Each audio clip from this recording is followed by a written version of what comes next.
Bonjour les enfants, bienvenue dans cette vidéo où nous allons lire la suite de notre album Musette Sourisette. Comme la semaine dernière, petit jeu, il va falloir retrouver dans les illustrations de l'album les différentes œuvres d'art qui les ont inspirées. La semaine dernière, nous nous étions arrêtés sur cette illustration et je suppose qu'à la maison, vous avez tous retrouvé l'artiste dont s'est inspiré l'illustrateur. Si on regarde bien, on connaît ce genre d'illustration avec des formes géométriques colorées, un personnage caché. Ici, on retrouve notre petite souris, ainsi que le flamant rose. Et oui, tu avais deviné, il s'agit de Paul Klee. Nous l'avions étudié en classe et vous aviez tous réalisé des œuvres vous inspirant de son travail. Elles sont d'ailleurs toujours exposées dans le couloir de l'école, juste en face de la porte de la classe. Alors, reprenons donc la lecture de l'album. C'est parti. Dans un jardin enchanté, le temps est arrêté. Chut! Un animal se cache quelque part.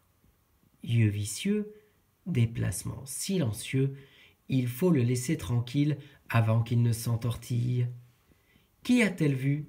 C'est un serpent qui fait un somme sous les arbres d'automne. Bonjour, serpent. Où dors-tu? Demande Musette. Je dors sous la terre, et si tu veux, il y a de la place pour toi, dit le serpent charmant. Non, merci, tu es le prédateur des petits rongeurs, répond Musette. Celui qui t'a dit cela a la langue fourchue, réplique le serpent déçu. Tant pis, petite souris, te voilà repartie. Et trotta petits pas, Musette cherche un autre endroit.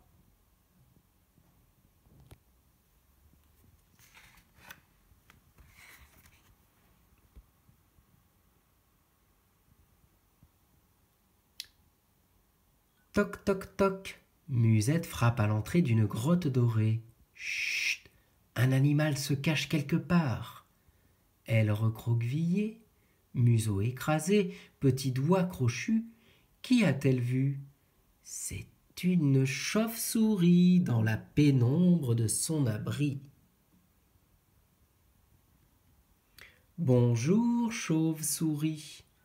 Où dors-tu? Demande Musette. Je sommeille, suspendu dans le noir, râle la bête à cauchemar. Je n'aime pas être dérangé par n'importe qui, et encore moins par une simple souris. Tant pis, petite souris, te voilà repartie, et trotta petits pas, Musette cherche un autre endroit.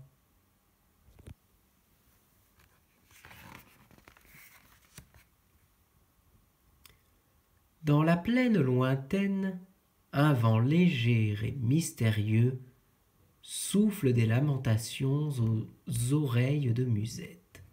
Flic et flac, ce sont des énormes larmes qui perlent dans une flaque. Chut! Un animal se cache quelque part. Triste frimousse, fourrure douce, pattes dodues, qui a-t-elle vu? C'est un ours en pleurs au milieu des fleurs. Bonjour l'ours, où dors-tu? Demande Musette. Je suis seul, répond l'ours. Les hommes m'ont chassé des montagnes à coups de fusil. Moi aussi ils m'ont chassé, dit Musette. Ils me tendaient des pièges avec du fromage. Mais à présent, nous sommes deux et tout ira mieux.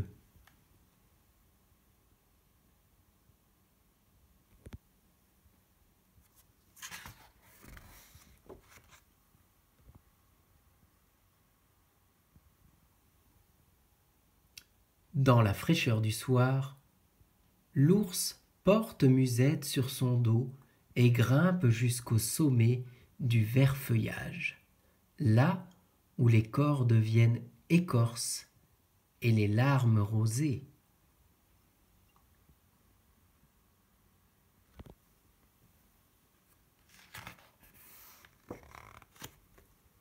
La lune et ses étoiles d'or s'allument. L'ours et la souris ferment leurs paupières et leurs cœurs splendides s'endorment. Chut. Deux amis rêvent quelque part. Branchage pour le pelage et fruits gourmands pour le visage. Où les as-tu vus?